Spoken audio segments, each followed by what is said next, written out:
What's up guys, it's Tom here and welcome to a brand new Liverpool news video. We will talk about how potentially selling Salah to Saudi Arabia for 150 or 200 million pounds could be a genius, smart decision by Liverpool long term, because it could fund the Liverpool rebuild 2.0, or at least the second stage of it. I think the rebuild has already started when we sold Mane and then Firmino, and we signed, of course, in the process Gakpo, Diaz, Darwin Núñez. So we rebuilt the attack in the past two seasons. This summer we rebuilt the midfield with signing 4 new midfielders, selling Henderson and Fabinho to Saudi Arabia for a combined 52 million pounds. I think was a really genius move, because they were on their last legs. They were finished at the Premier League level. I'm pretty certain that of that. That's why Liverpool said yes to both players being sold. And if Liverpool can sell Salah at the right time, hopefully we can extend his contract, because let me tell you, first of all, I want Salah to stay at Liverpool for the next 3, 4, 5 years. Potentially he could still play at the very top of English and European football for the next 4 or 5 years at least, and we can still sell Salah in 3 years time after he extends his contract. And by the way, in this video we will talk about how the Liverpool players fared during the international break, and also we will have a major update on Romeo Lavia, who had an absolute nightmare start to his Chelsea career. He's still yet to feature in a game, and now there is a major injury worry on Romeo Lavia. So it looks like Liverpool dodged a bullet by pulling out of the race to sign him, and instead we went with Ryan Gravenberch, who was, by the way, Liverpool's first choice overall. We chased him for 2 seasons, but he wasn't available in the first part of the transfer window. That's why we went after Lavia. If I had to choose, sign Gravenberch for like 35 million or Lavia for 58, it's a no-brainer. Gravenberch already is as good, if not better, than Lavia, with more experience, and Lavia is just an overpriced, overhyped Premier League player with 1 decent Premier League season under his belt. And now it looks like he's out for 6 weeks, but more on that a little bit later. So Liverpool kept Salah even when Saudi Arabian clubs, especially Al Ittihad, made a 150 million pound bid for him, but it was a verbal bid with only 100 million upfront, with another 50 million in add-ons, and crucially it came after the English transfer window slammed shut. So Liverpool, rightfully so, kept Salah, and I don't really want to sell him, because he already is on 188 goals in all competitions for Liverpool, which put him in the 5th place in Liverpool's illustrious all-time goal-scoring chart, which is absolutely crazy. He only needs 40 more goals to overtake Billy Liddell in 4th place, which I think he could get 40 goals this season if everything clicks, but more likely he's getting around 30 goals and 15 assists. That's my prediction if Salah can stay fit, and also him being out for a month with the Africa Cup of Nations in January could be another, thing that reduces his goal tally. But if he stays for another 2 or 3 seasons, and that could be the scenario if Liverpool can extend his contract, then he could even overtake Roger Hunt. He needs 100 more goals to overtake Roger Hunt, which would take him 3 or 4 seasons. That's wishful thinking. I think that Salah would still score 30 goals a season for the next 3 or 4 years, but we can safely say that he will be in still peak condition in the next 2 years at least. And what if Liverpool try to extend his contract? If Salah says, I don't want to extend my contract, I want to leave for Saudi Arabia, then Liverpool could sell him for 150, maybe even 200 million pounds with add-ons and bonuses next summer, and that could fund Liverpool's next chapter of the rebuild. Inacio is a centre-back that I would love Liverpool to sign, but he would cost big money, 50, 60 million pounds, and I think with Matip going on a free transfer, Liverpool definitely need to sign a centre-back next summer. Inacio scored 2 goals in Portugal's 9-0 win against Luxembourg. Jota scored 2 goals, got an assist, hit the bar. He had a brilliant game. And by the way, Mo Salah won't catch Ian Rush's 346 goal record, which is just absolutely crazy. I don't think anybody is beating that, because you would need to absolutely play at Liverpool for like 15 seasons, scoring 20-25 goals on average per season. But Salah crucially has a better goals to games ratio than Ian Rush. Ian Rush's goals to games ratio was 1.9 per, he scored 1 goal every 1.9 games. Salah scores 1 goal every 1.64 games. And of course, Salah is still performing at a ludicrously high standard. He's a goal and an assist machine. He, from the right wing, guarantees pretty much 30 goals and 10-15 assists every season, which makes him, I think, the best winger in Premier League history, because all the other top scorers in the Premier League's history are all strikers, centre forwards. And also, what is even more remarkable is Salah almost never is injured. He takes care of his mind and his body to the absolute top level. He is pretty much a unicorn type of a player. What absolutely blows my mind is statistic that Salah hasn't missed one game since the 2019-20 season through injury. He missed some games through, of course, getting suspended because of yellow cards. He has more yellow cards for taking his shirt off against Manchester United at Anfield than Man United has goals scored at Anfield since Salah is at Liverpool, which is absolutely mind-blowing a statistic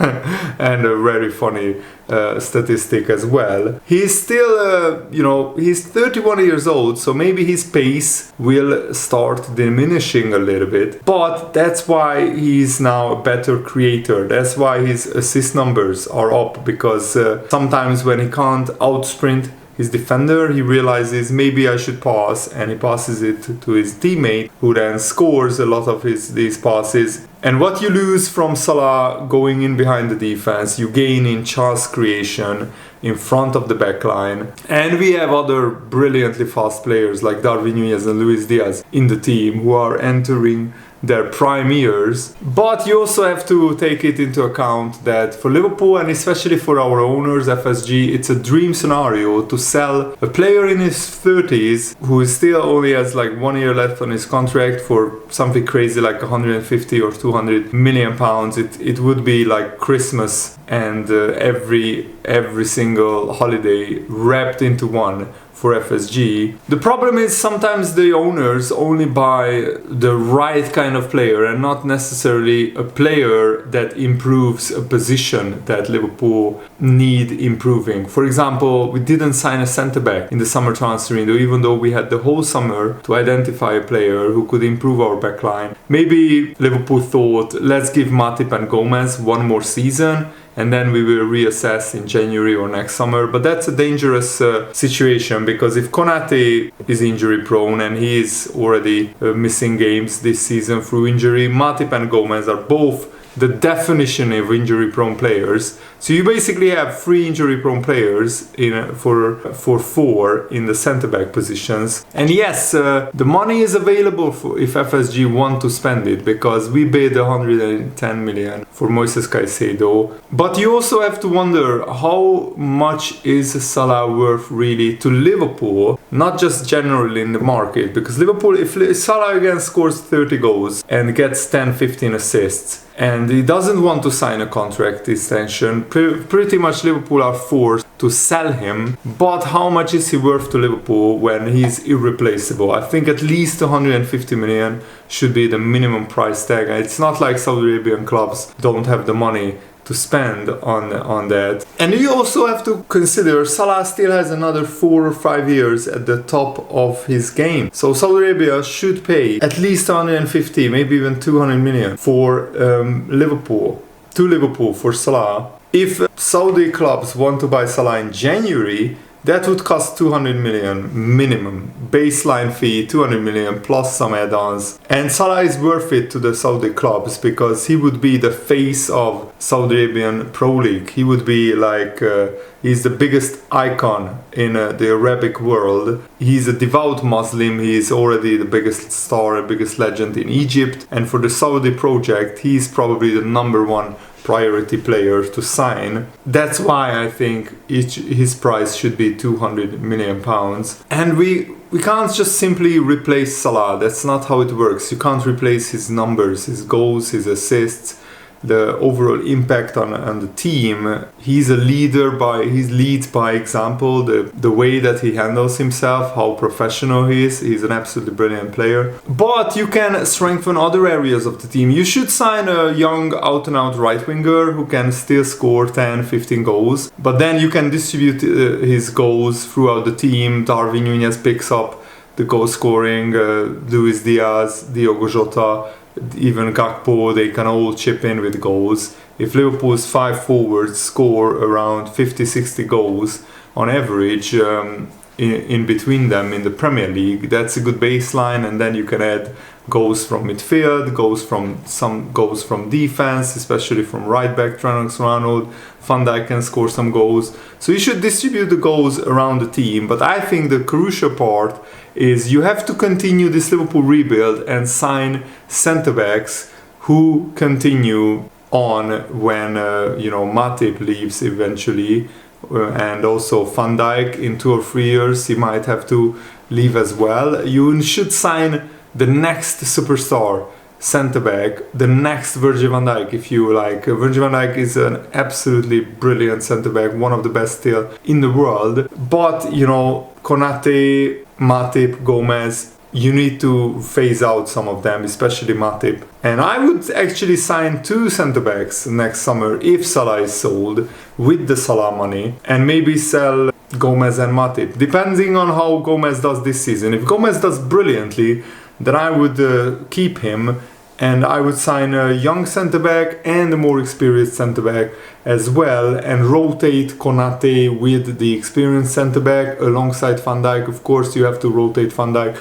more and more as he ages. So maybe Liverpool would sign a project player like PSV Eindhoven's very talented right winger, 20-year-old Johan Bakayoko, who has been linked with Liverpool as well. He turned down the deadline day move to Brentford, just like Gakpo turned down moves to other Premier League clubs before he joined Liverpool. Of course, the cautionary tale is, and I think Liverpool would do something similar, is when we sold Coutinho for 142 million, we didn't really sign a direct replacement for him. We actually signed only just now Coutinho's replacement, which I think is Dominic Szoboszlai. We haven't signed out-and-out the attacking midfielder like that since Coutinho left Liverpool. Instead, we signed Alisson, we signed Van Dijk, we signed Fabinho. We completely rebuilt very crucial areas of the team, which made the whole Liverpool squad better.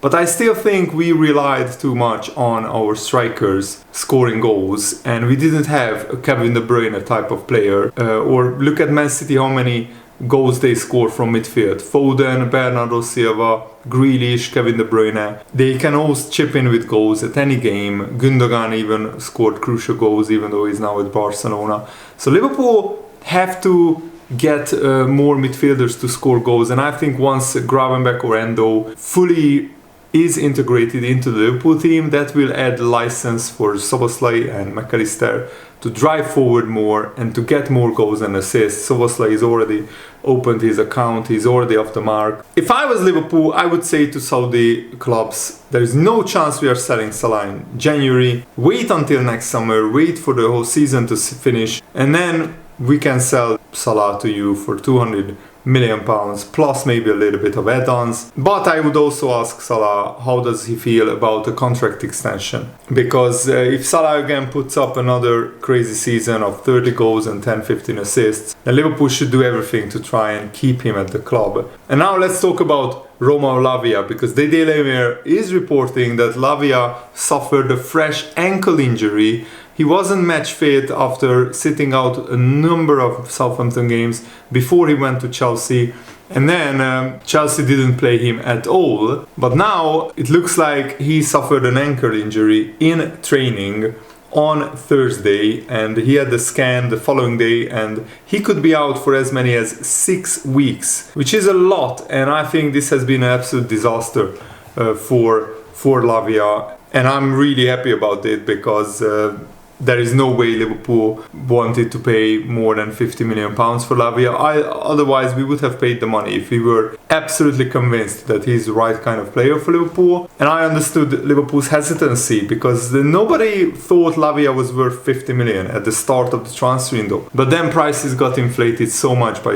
again, Chelsea spending crazy amount of money. Alexis Mac Allister played absolutely brilliantly for Argentina in their 3-0 win against Bolivia, and Argentina traditionally don't win in Bolivia. This was only the first time in their history when they won back-to-back games there, and also the first time where they kept a clean sheet in Bolivia since 1971. So congrats to Mac Allister and Argentina on the win.